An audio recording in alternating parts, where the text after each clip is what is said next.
All right, so for this week's story, I'm down here in Latimer, Iowa, with Landon Plagge, and we'll get to the story. It's kind of a really cool deal that I'm actually excited about doing. But I know you guys love silos and old facilities. I love that stuff too. So instead of harvesters, they've got Rochesters here. Now, I should have showed some of the pictures. He showed me a farm picture with more silos in it. But he said at one time they were able to build two 30 by 80 Rochester forage stores to hold as much feed as three 25 by 90 harvesters. And it was significantly cheaper building the two 30 by 80 Rochester forage stores. And mom and dad had a corn store like this. I guess it's still there, but 20 by 60. And this has got to be a 70 at least, but it looks like it's 20. But they had lay dig unloaders in them. The unloaders are out of this one. It's open up there. The hatches are open. But these were kind of cool. The forage stores, they also had a lay dig in them, but they had that tunnel so that you could work on the unloader. The bottom underneath. So that is a big silo. That is a really big silo. Yeah, that's a 30 footer. Yeah, that's a lot of feed.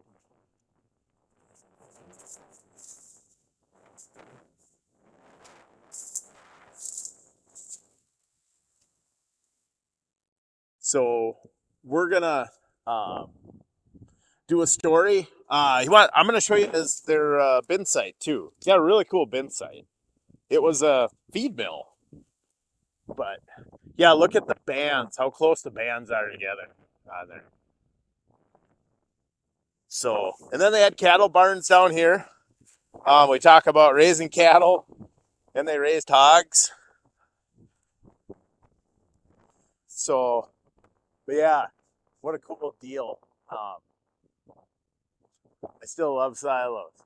So I'm here with Landon Plagge, and Landon is a farmer first and foremost, but he's also president of oats milling company too, Yep. right? Yep, we're the founders of oat mill that we're building in Albert Lea, Minnesota, to process about 3 million bushels of oats a year.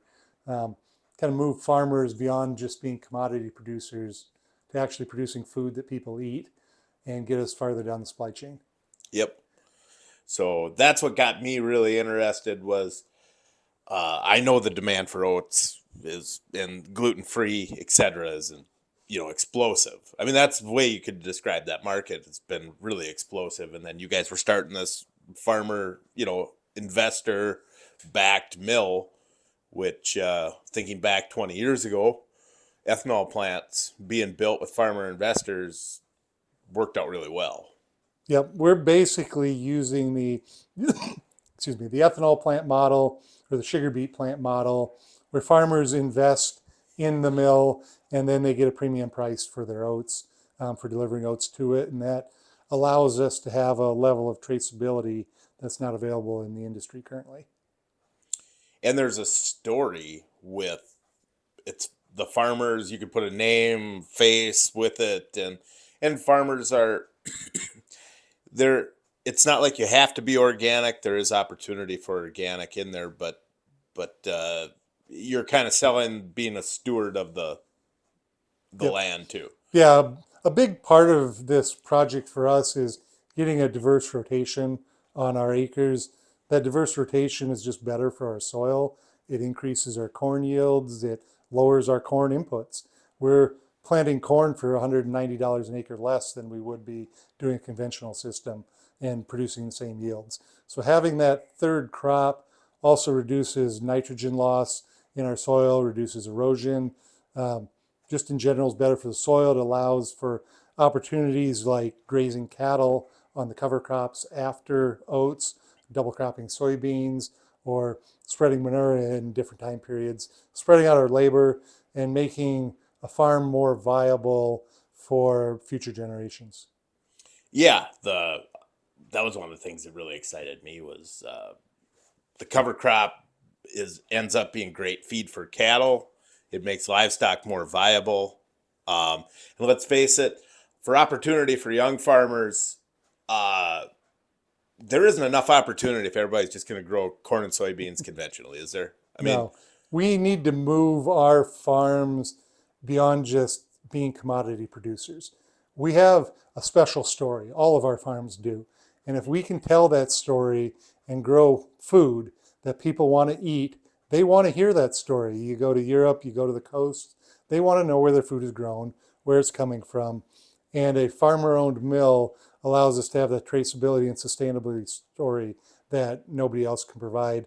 The regenerative agriculture side of having a cover crop, grazing cattle on the land again, and just more more diverse rotations on our farms really is a story people want to hear, and that they're willing to pay a premium for those products.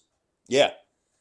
And I it's something I have to get over is I start to doze off when people start talking regenerative ag because Yeah.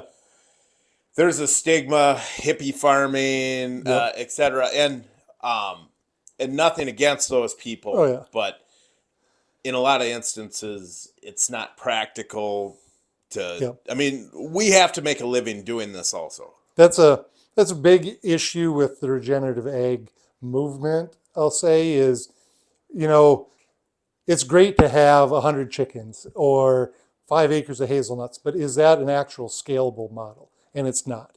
It just won't achieve because our consumers can't afford to pay that premium for, say, a regeneratively grown. I'll just use chickens for an example.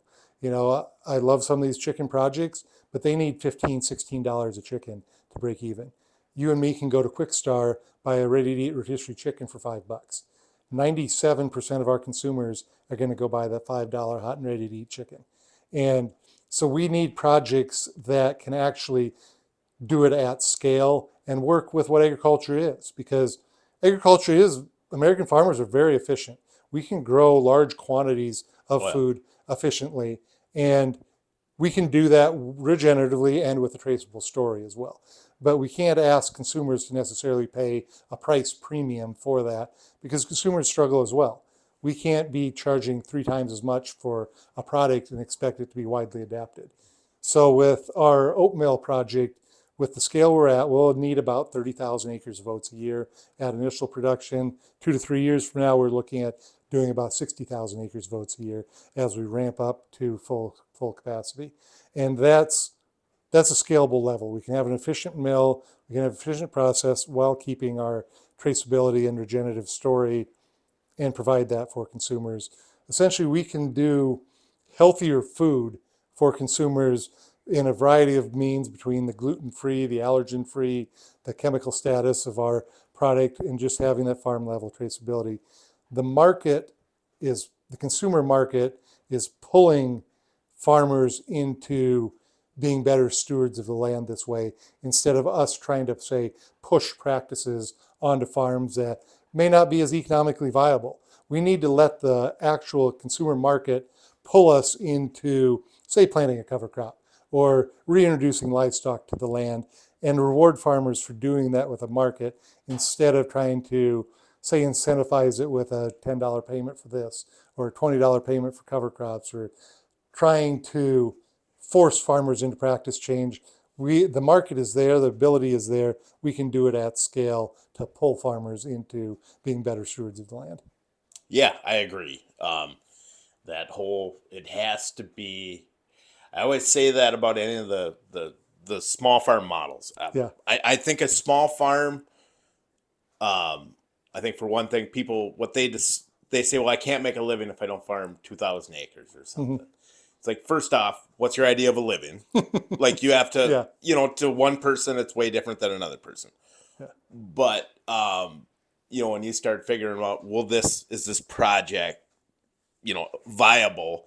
First step is, would the gross income of this project could I make a living on that? And like you said, with a lot of this regenerative stuff, you start talking, well, I'm gonna have a Mhm. flock of free range chickens. Well, the gross income is not enough to, let alone pay for assets, farm Mhm. assets. So this I like, and the other thing is you have a group of like-minded farmers Mhm. investing in this.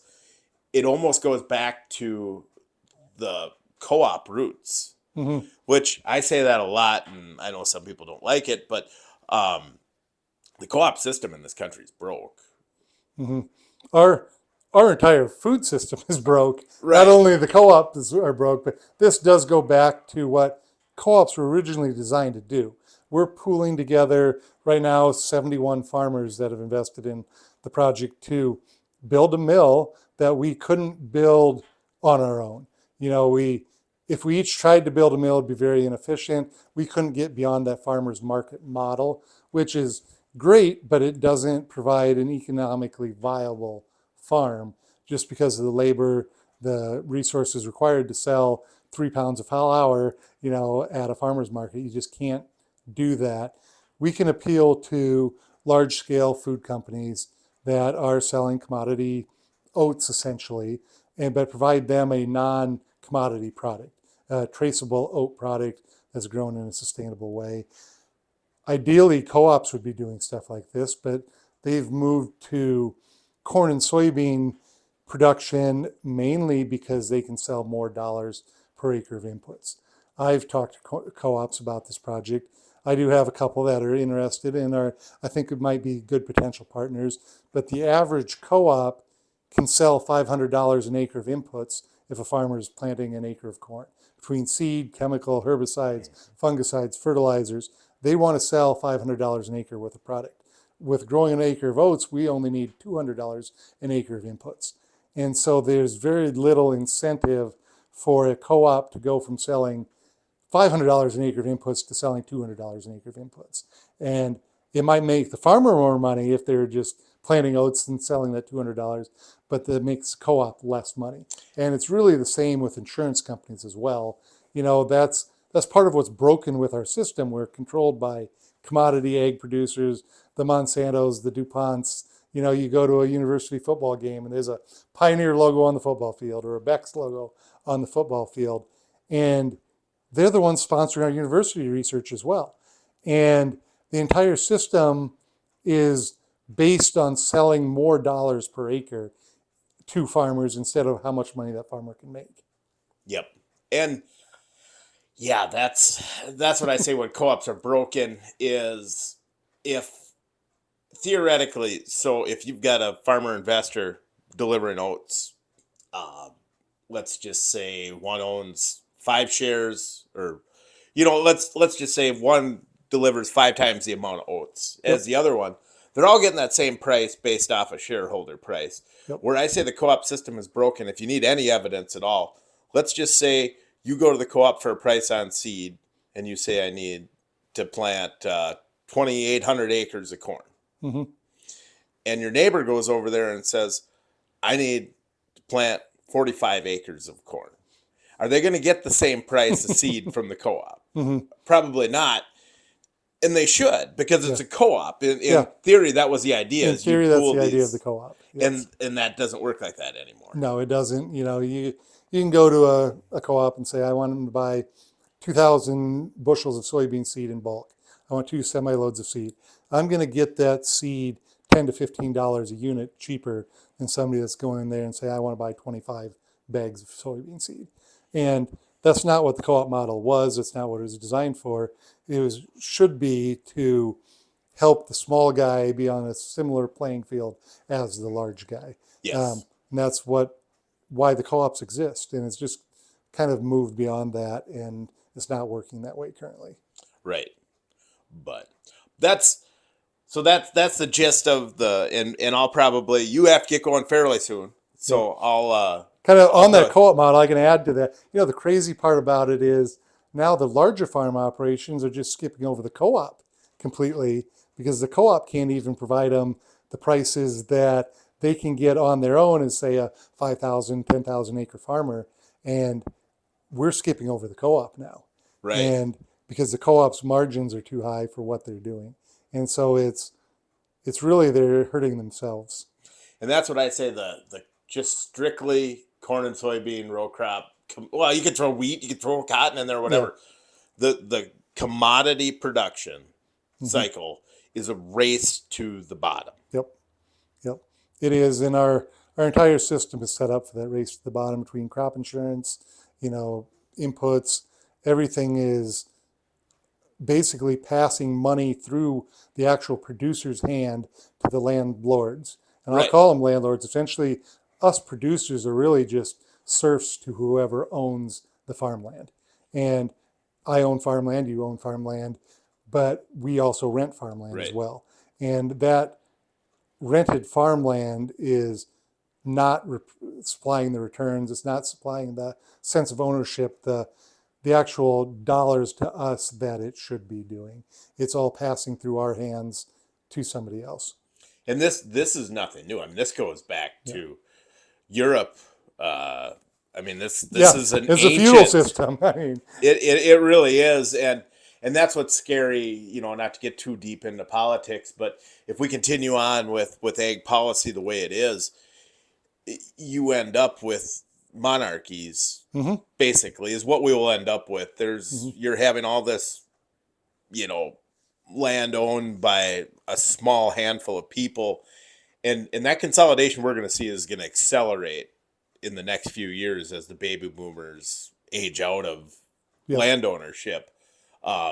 So that's one of the things that got me so excited about this Yeah. project was this is kind of getting off the cycle. You're breaking the cycle at this point. Yep. This project is really a win for everybody involved. And it's a win for the producer because we're getting a fair price for our oats. It's a win for the investors in the oat mill because it does make money. And it's a win for the consumer because it's healthier, better food, protein levels. We could get into beta glucan level. We could get real deep in that. But it's healthier food for consumers. And really, the more dollars that a farmer, an actual producer, makes in their community where they live is more dollars that's spent on their main street. It's more dollars that goes into their schools, into their hospitals. It's more dollars that are available. It's essentially if we can make more dollars per acre, it's more dollars that can be spent in our local small communities. So it's a win for the communities as well. And a side benefit, it is a win for the environment.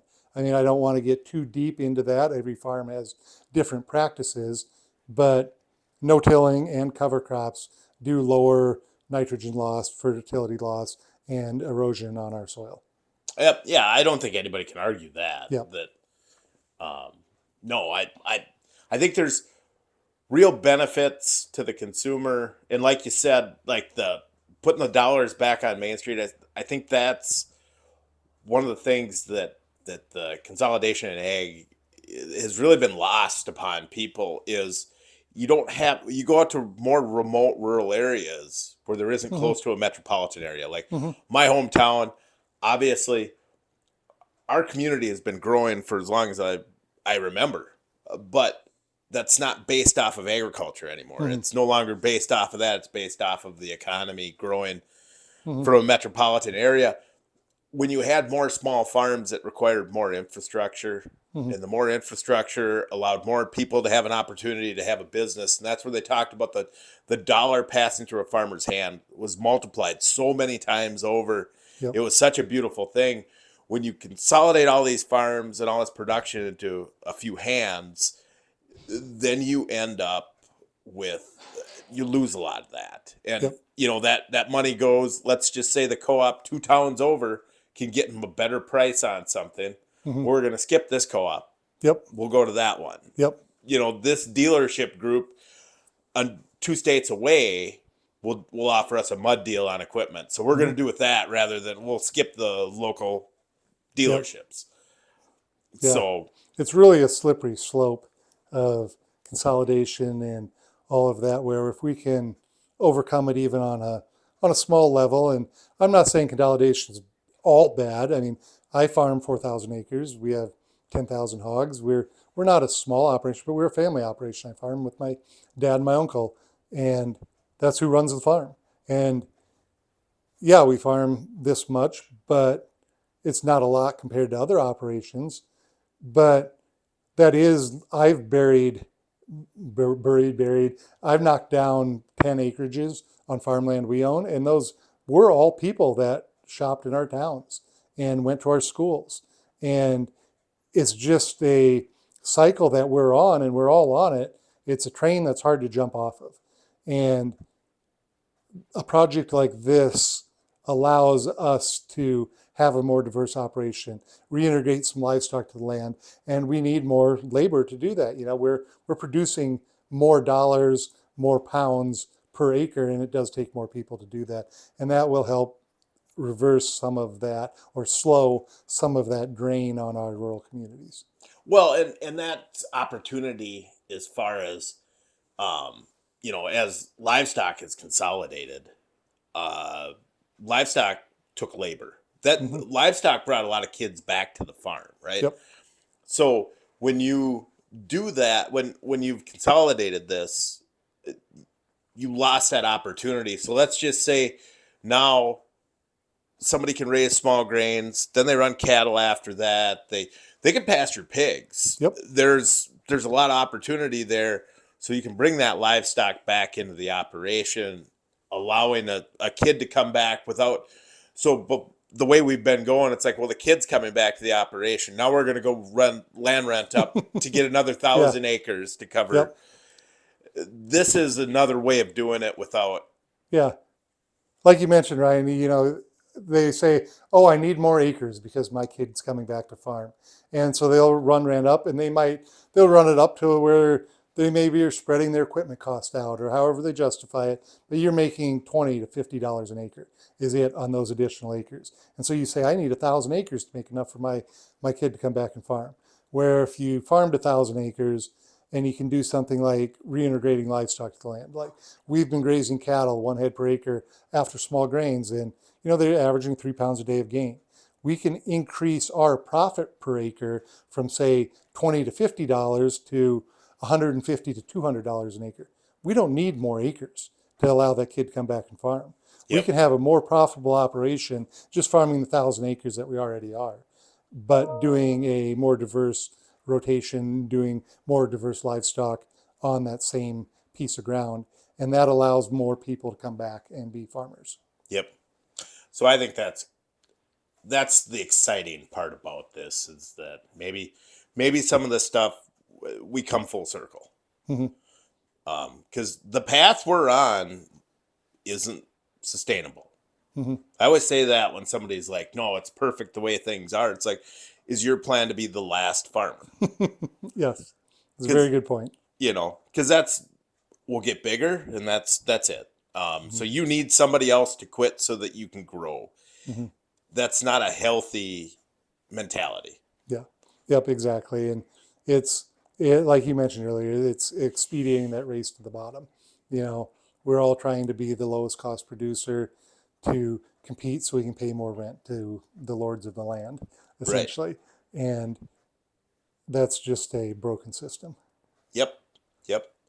But we could talk about that stuff all day, but your farm history yourself. So you guys finish hogs, custom finish hogs, right? Yep.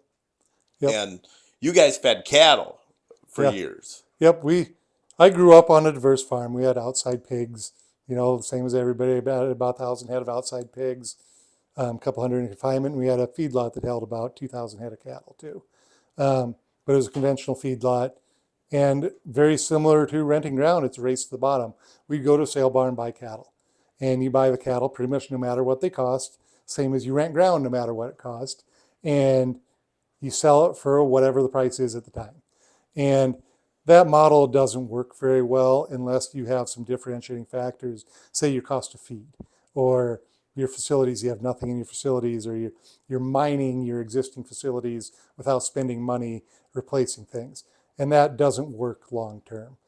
So I grew up following a silo unloader around a frozen silo, doing that kind of fun stuff, and seeing how much work we did for basically no money. So while we've been saying diversification is good, it has to be the right kind of diversification as well. We've farmed here over 100 years, our family has. Our operation has evolved over the years. We farmed about 1,000 acres, owned a couple hundred, and now we farm about 4,000, own a little over 1,000 acres. Went from 1,000 pigs to 10,000 pigs, and 2,000 cattle to zero. And so operations evolve. We also buy and sell about 30,000 tons of eggshells, chicken manure, cattle manure every year, do the environmental plans and haul and spread it as a way to diversify our operation more and allow our labor to be better utilized. So operations evolve, but we've seen the benefits of diversification on our operation in particular. And it's exciting to be diversifying more with an oat mill and just seeing the future. Our 70 farmers that are involved with this project are excited about it. I mean, we have meetings and we're like, this is what we're doing. This is our next step. Ryan might show a picture of our hull roller and explain that a little bit more. From the waste product from the mill, how we can compact oat hulls into a product that's great for bedding, great for feed, and will help smaller producers, have a storage ready product that can be on their farms and allows them to be more efficient and use it for bedding and feed on their operations. So there's just a lot of exciting things that diversification brings, and it's just fun. It's kind of boring just being a corn and soybean grower. So, Yeah. we can do this. So you were talking, you came back to the farm. Yep. What year? I came back in 2002. I went to college on the East Coast, got a business degree, came back, and as a lot of young guys do, you come back and you have a lot of big ideas, and you have a lot to learn though too. And so we credit my dad and my uncle. We threw out some things. We did some things. We started building some more hog sites. We had about 1,000 head confinement then, and now we have about 10,000. Built more hog sites, and that allowed us to have the cash flow for me to come back to the farm. That diversification into pigs was really key for that.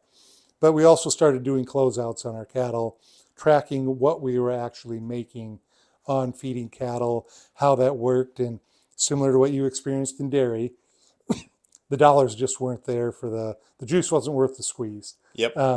As our facilities aged out, the dollars weren't there to replace those facilities. Cattle guys have a special passion for feeding cattle. Mm-hmm. I like cattle. I don't love them. Following a silo and load around as an 8-year-old when it's 25 below, digging a hole to keep your feet warm, trying to rake frozen silage off the wall and keep it spinning around every 2.5 minutes, just wasn't that much fun for me. I mean, it was fine, but it was work. And so getting our young farmers involved, but also allowing them the opportunity to learn and diversify the operation in smart ways. Not just turning it over 100% right away, but allowing our farmers to make that transition. I'll credit my dad and my uncle. About 10 years ago, we transitioned our farm ownership from the older generation to the younger generation, which is me and my sisters. My sisters own a small portion. I've been able to buy them out. So I own 93% of our farm now.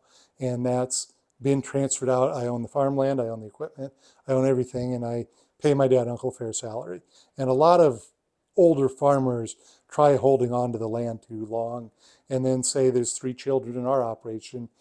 They pass it on to those 3 children. That guy actually farming or girl actually farming, as a 50-year-old, they don't have the ability to buy out their siblings.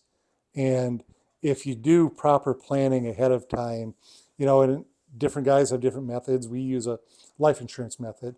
I'm paying for a life insurance policy on my dad that essentially buys my sisters out of their ownership of the farm. And I look at that as a contract purchase.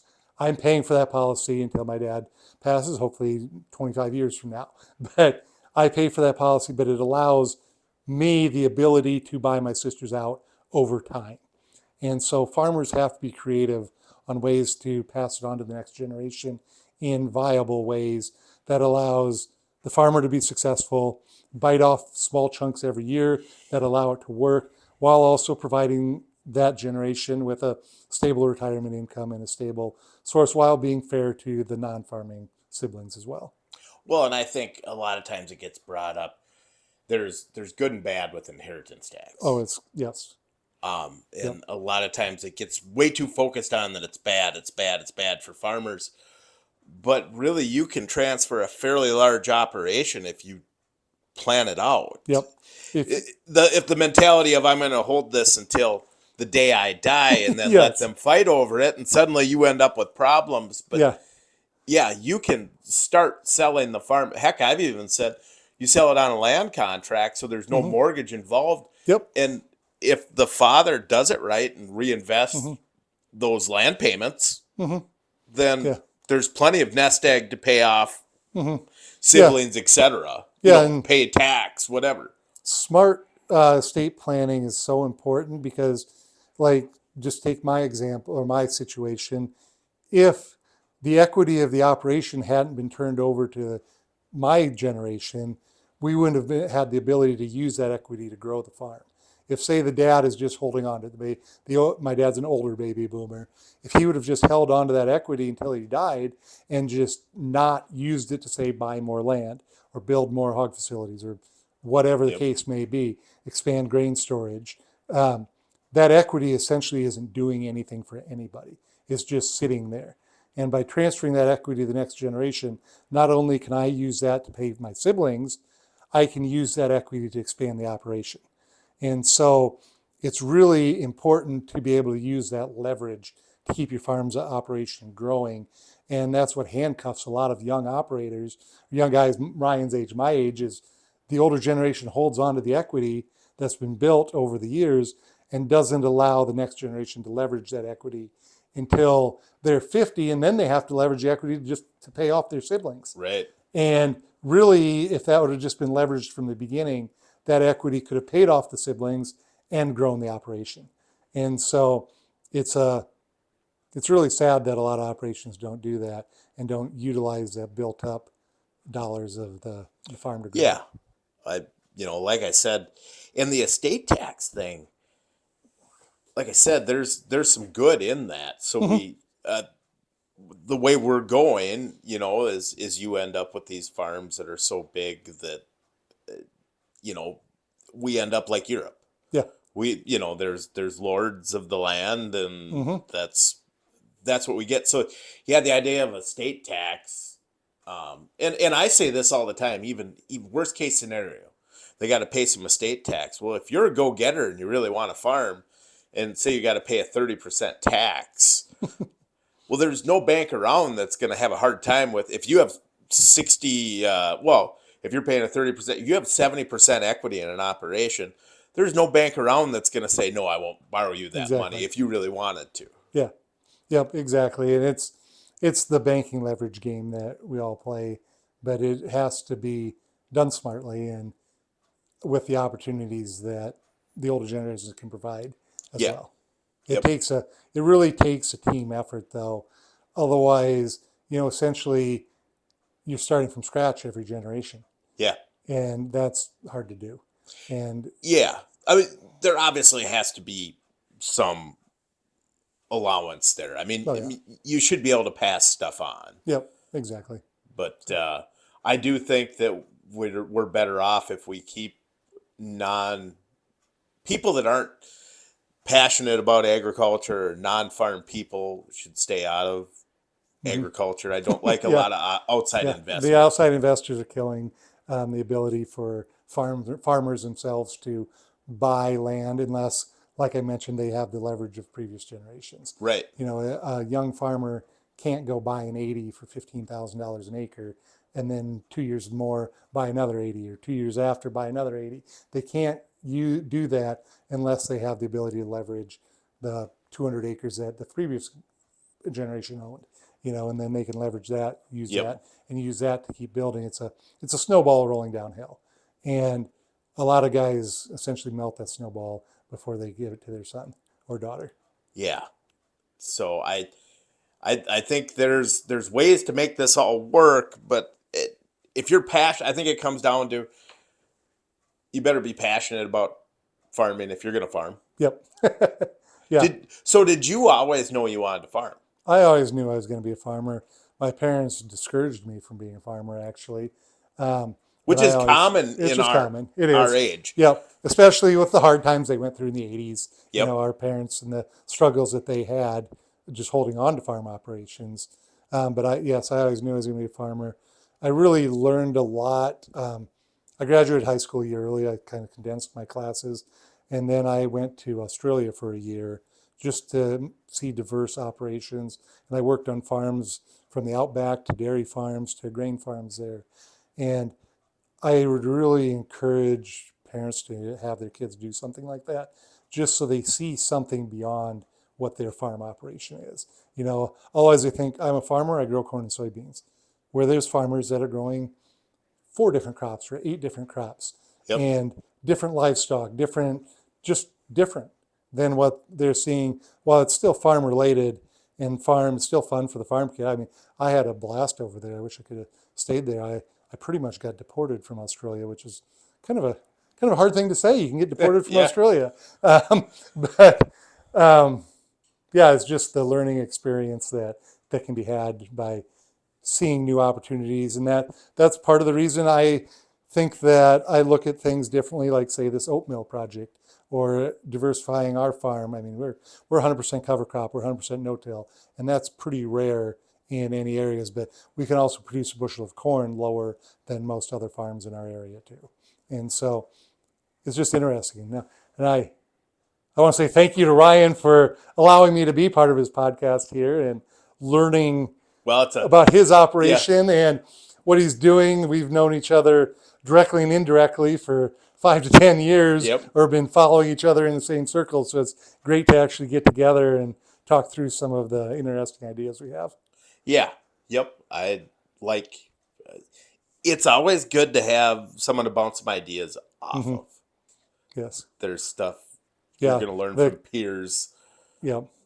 That's what makes our farm successful, is collaborative efforts and not being afraid to be open with other farmers and not be too secretive about stuff. We are competing against each other, but we are also competing with each other too. We are growing food for consumers or growing food or fuel for other people, and we're doing the same thing, and we can do it better by being collaborative than being individuals. Well, and in situations like this, we can. It takes some of that competition out of the way and becomes more of a team effort, because Hmm. we talk about that 100 years ago. Farmers all worked together because they Hmm. needed each other's help, Yep. and like threshing crews. You always heard Hmm. about threshing crews because Yeah. nobody could own a threshing machine, nobody could run Yep. a threshing machine by themselves. Yep. And maybe it's coming full circle again, where maybe it's not physical that we have to Hmm. rely on each other, like putting up hay or something, Hmm. but farmers are going to need each other in order to survive and to market a crop. Like I said, bringing back that co-op model and marketing a crop together is a wonderful thing. Hmm. Yeah, exactly. Yeah. And what's going to make our farms successful for the next generations is something like this. Yeah, yeah, because like I said, that the way the model that's been going, and I think, in my opinion, now there's 3 things that really made a big difference in my farming career time or in my lifetime. Um, the first one, which wouldn't involve you, maybe directly, indirectly on the cattle side, but they put milk on the CME. Yeah. That was that took the stability out of, Hmm. you know. The second thing was Roundup Ready crops being introduced. Hmm. That changed the game. Yes. There was a lot of guys that suddenly decided corn and beans were kind of okay when, you know, um, one pass with Roundup and we had good crops. That also eliminated a lot of the seed business. It just changed everything. The other thing was the RFS. Hmm. I think those 3 things probably changed agriculture more Hmm. than, the like the snowball mentality is every time it rolls, you're increasing the diameter of that snowball. Yep. Well, as time goes on, when it's small, you can roll that snowball and it doesn't matter that much. But now the snowball's gotten so big, every time we turn it, it's growing in size so substantially that we've seen these massive changes in agriculture that Yeah. it's downright scary at times. Yep. I have to jump on a call. Yes. You want to, Yeah. you're part of my oatmeal, or the oatmeal project, our farmer owned Yeah. project. You're welcome to sit in on a call, but I Yeah. actually have a call with Switzerland right now about sustainability and traceability in oat products. So I really Well, appreciate you coming to see us yeah, I'll and probably visiting. wander. I'll go show them the feedlot there if Yeah. that's all right, and I'll Yep. walk around the outside of the hog Yeah. barns. And feel free to go back to the Ben site too if you want to and Yeah, we check can out do stuff that. there too. So, So, no, I appreciate you coming down, Ryan, and yeah, thanks getting for together. doing this. Yeah. So, all right. Thank you. So this is basically like a round baler for oat hulls, and it wraps the bales.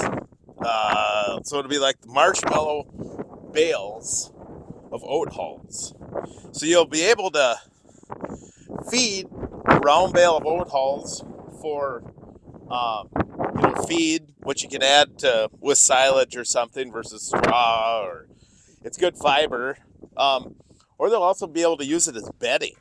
So kind of a cool thing. So this is used, but he said this came from a hemp operation. They were doing this with hemp.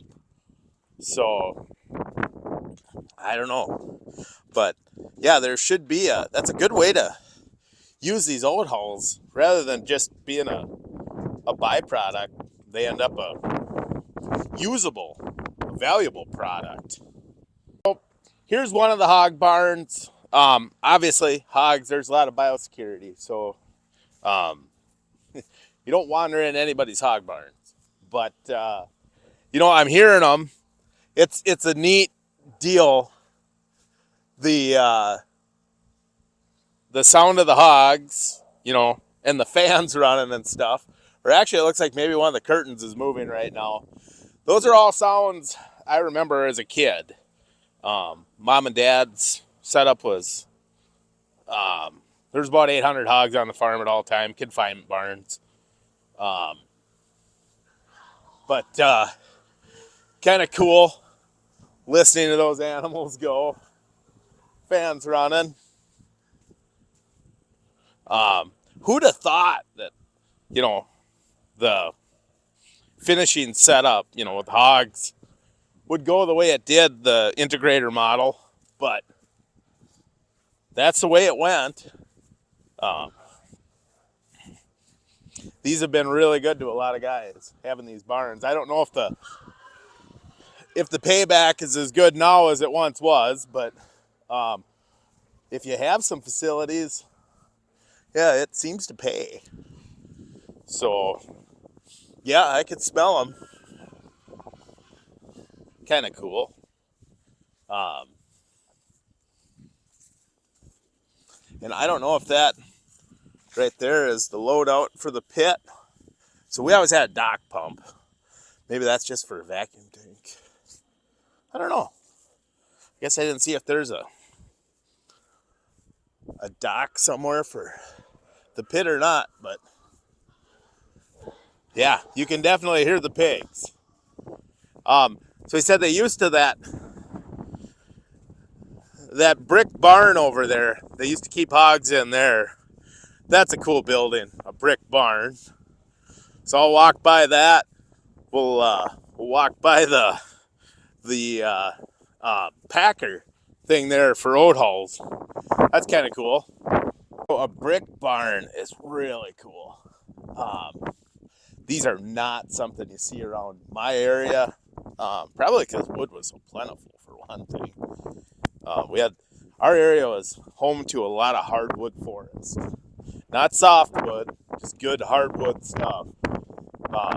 So really cool to see a brick barn. Yeah, they had hogs in here for years.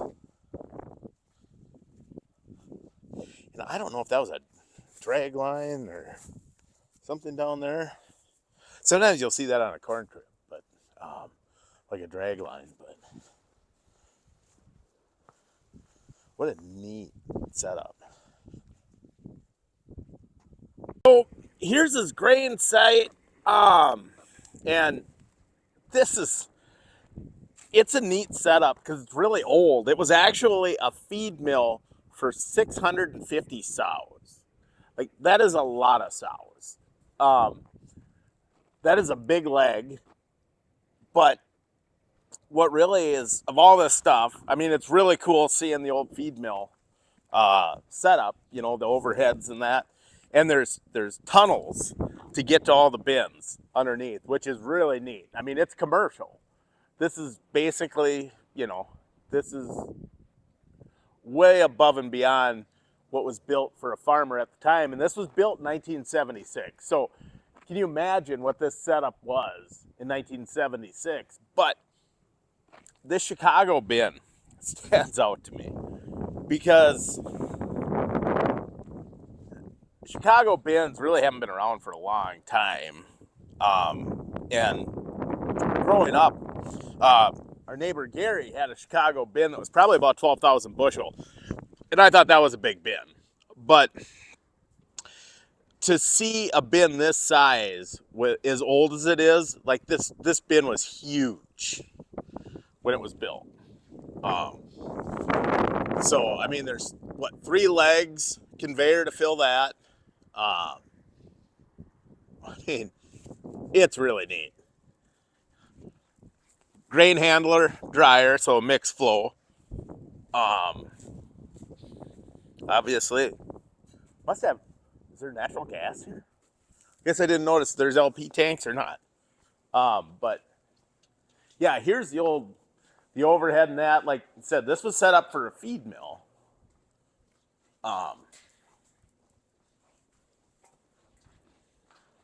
500 bushel pit. And yeah, there's tunnels to get to everything. So like your drags and yeah.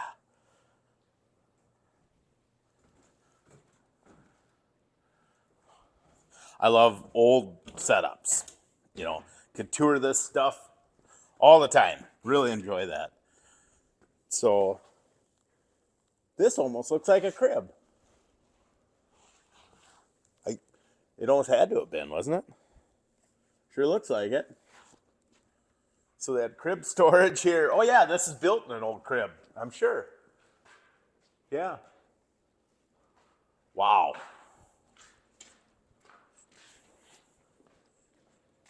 Mm-hmm.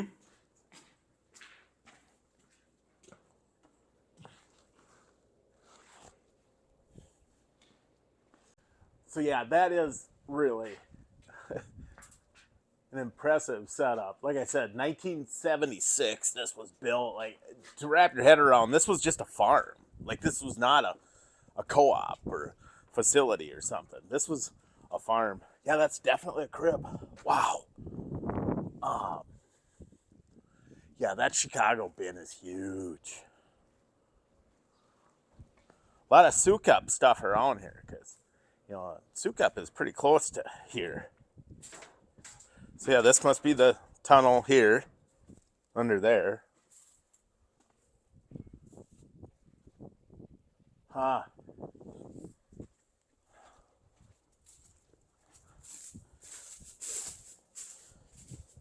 Yeah, there's access.